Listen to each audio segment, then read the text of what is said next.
لە کەشوهەوایەکی ساردی بناری شاخی گۆیژە و لە بەردەم ئۆفیسی نەتەوە یەکگرتووەکان مانگرتنی بەشێک لە مامۆستایان و فەرمانبەران بەردەوامی هەیە.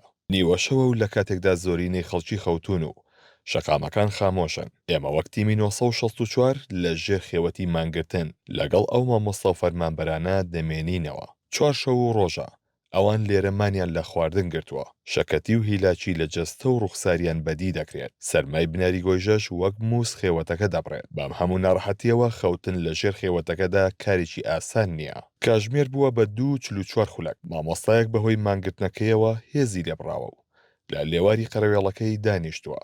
سروشت هاواری مامۆستای مانگرتوو بە 964 وت ماوەی 4 ڕۆژە تەنیا نیو کاژمێر خەوتووە و چاوەڕوانی جێبەجێکردنی داواکاریەکانیانە. ئێستا کاژمێر دوو لای یاوە، واچین بەرەو کاژمێر سێ، واچین بەرە بەیان. دۆخ گوزەرانە چۆنە؟ تەندروستی و چۆنە؟ چەندی خەوتووی؟ تەندروستیم زۆر باشە، بەس کەم نەبوونی خەو نەک کەم خەوی لەبەرەوەی لە 28 مانگ من سەعات 7 بەیانی هەستاوم لە خۆ تا ئەم ساتێکە لەگەڵ تویا قساکەم تەنیا نیو سەعات تا 40 دەقەیەک خەوتم.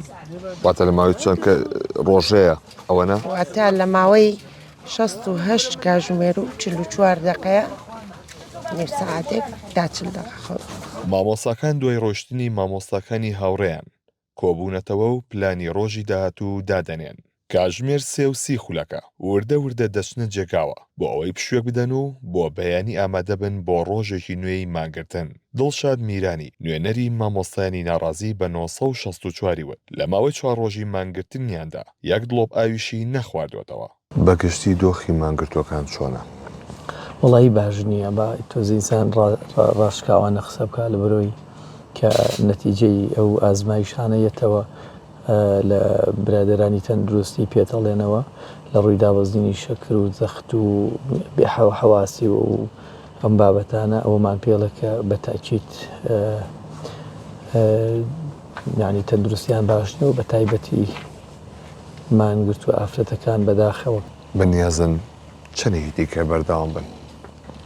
وەڵا هەر بەردەوامە بین هەتا هێزمان هەبێ هەتا توانامان هەبێ هەتا تروسکاییەک لە جەستەمانە هێزما بێ لەسەر بابەتی فشارکردنی مەدەنی و لەسەر بابەتی تەوتینکردن و ئەو داواکاریانەی کە هەمانە و لەسەر ئەو فشارانی بۆ حکوومەتی هەرێمی کوردستان و حکوومەتی ناون بەردەوام.